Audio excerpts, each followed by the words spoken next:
ಕರಾವಳಿ ಭಾಗದಲ್ಲಿ ವರುಣನ ಆರ್ಭಟ ಜೋರಾಗಿದೆ. ಕಳೆದ ಕೆಲ ದಿನಗಳಿಂದ ಕರಾವಳಿಯಲ್ಲಿ ನಿರಂತರವಾಗಿ ಮಳೆ ಸುರಿತಾನೆ ಇತ್ತು.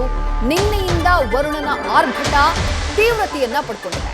ದಕ್ಷಿಣ ಕನ್ನಡ ಜಿಲ್ಲೆಯ ಗ್ರಾಮೀಣ ಭಾಗಗಳಲ್ಲಿ ಭಾರೀ ಮಳೆಯಾಗ್ತಾ ಇದೆ. ಬೆಳ್ತಂಗಡಿಯ ಮುಂಡಾಜೆಯಲ್ಲಿ ವರುಣನ ಆರ್ಭಟ ಜೋರಾಗಿದ್ದು ಮುಂಡಾಜೆ ಗ್ರಾಮದ ಮನೆಗೆ ನೀರು ನುಗ್ಗಿದೆ. ಮನೆಗಳಿಗೆ ನೀರು ನುಗ್ಗಿದೆ, ತೋಟಗಳು ಜಲಾವೃತವಾಗಿವೆ.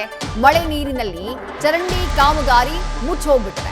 ಭಾರೀ ಮಳೆಯ ಹಿನ್ನೆಲೆಯಲ್ಲಿ ನೇತ್ರಾವತಿ ನದಿಯಲ್ಲಿ ನೀರಿನ ಮಟ್ಟ ಏರಿಕೆಯಾಗಿದೆ.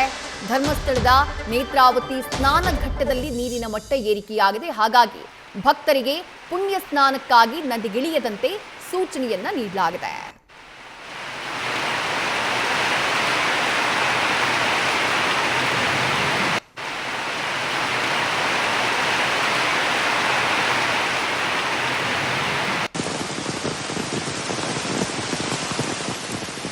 ಕರಾವಳಿ ಭಾಗದಲ್ಲಿ ಕಳೆದ ಹಲವು ದಿನಗಳಿಂದ ನಿರಂತರವಾಗಿ ಮಳೆ ಸುರಿತಾ ಇತ್ತು. ನಿನ್ನೆಯಿಂದ ವರುಣನ ಆರ್ಭಟ ಜೋರಾಗಿದೆ. ಶಾಲಾ ಕಾಲೇಜುಗಳಿಗೆ ಇವತ್ತು ರಜೆಯನ್ನ ಕೂಡ ಘೋಷಣೆ ಮಾಡಲಾಗಿದೆ. ಇದೆಲ್ಲದರ ಮಧ್ಯೆ ನೇತ್ರಾವತಿ ನದಿಯ ನೀರಿನ ಮಟ್ಟ ಏರಿಕೆಯಾಗಿದೆ. ದೃಶ್ಯದಲ್ಲಿ ಗಮನಿಸ್ತಾ ಇದ್ದೀರಿ, ಧರ್ಮಸ್ಥಳದಲ್ಲಿ ಸ್ನಾನ ಘಟ್ಟವನ್ನ ಕ್ಲೋಸ್ ಮಾಡಲಾಗಿದೆ. ಭಕ್ತರಿಗೆ ನೇತ್ರಾವತಿ ನದಿಗಿಳಿಯದಂತೆ ಸೂಚನೆಯನ್ನ ನೀಡಲಾಗಿದೆ.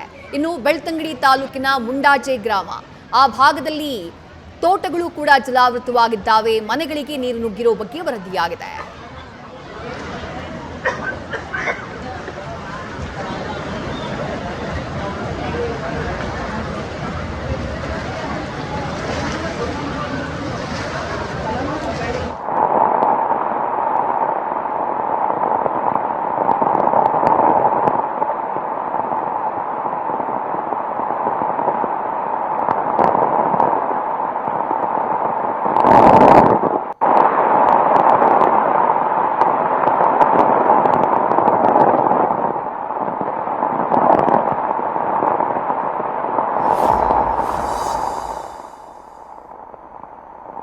ಕರಾವಳಿ ಭಾಗದಲ್ಲಿ ವರುಣಾರ್ಭಟದ ದೃಶ್ಯಗಳನ್ನು ಗಮನಿಸ್ತಾ ಇದ್ದೀರಿ. ಮನೆಗಳಿಗೆ ನೀರು ನುಗ್ಗಿದೆ, ಮನೆಯ ಆವರಣ ಜಲಾವೃತವಾಗಿದೆ, ಜೊತೆಗೆ ತೋಟಗಳು ಕೂಡ ಜಲಾವೃತವಾಗಿದ್ದಾವೆ. ನೇತ್ರಾವತಿ ನದಿಯ ನೀರಿನ ಮಟ್ಟ ಏರಿಕೆಯಾಗಿದೆ. ಕಳೆದ ಹಲವು ದಿನಗಳಿಂದ ಕರಾವಳಿ ಭಾಗದಲ್ಲಂತೂ ಮಳೆಯಾಗ್ತಾನೆ ಇತ್ತು. ಕರಾವಳಿ ಮಲೆನಾಡು ಭಾಗದಲ್ಲಿ ವರುಣ ಹೆಚ್ಚು ಕಮ್ಮಿ 15-20 ದಿನಗಳಿಂದ ನಿರಂತರವಾಗಿ ಕೃಪೆಯನ್ನ ತೋರಿದ್ದಾನೆ. ಆದರೆ ವರುಣನ ಆರ್ಭಟ ಜೋರಾಗಿರುವುದು, ಅಬ್ಬರಿಸಿ ಬುಬ್ಬಿರಿತಾ ಇರೋದು ಹೆಚ್ಚು ಕಮ್ಮಿ ಕಳೆದ 3-4 ದಿನಗಳಿಂದ.